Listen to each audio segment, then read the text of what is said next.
Methinks Minister Howland doth protest too much. I think if anybody was in any doubt about how out of touch this government is, it will be utterly shattered by the content and demeanour of what we've been subjected to here today. That you would attempt to use elderly women, the victims of symphysiotomy who were butchered in their youth, as a reason for how great your government has been.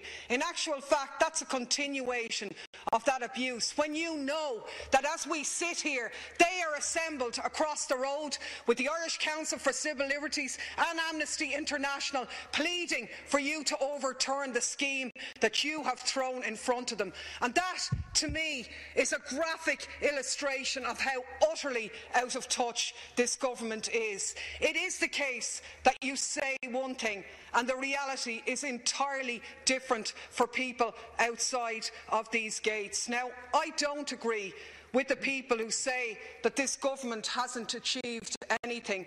I think you've achieved something that nobody believed would ever be possible.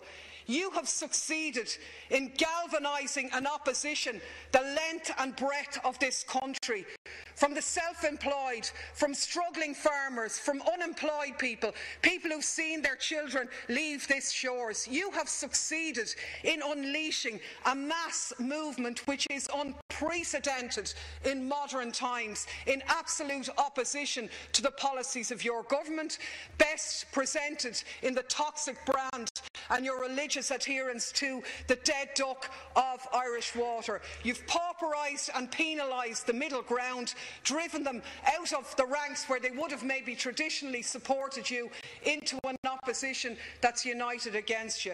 And you know what? If you're as confident as you say you are, a confidence, I might add, that's very much belied by the worried and sour pusses that were assembled behind you earlier, if you're as confident as you think you are, end this lame duck administration and go to the people.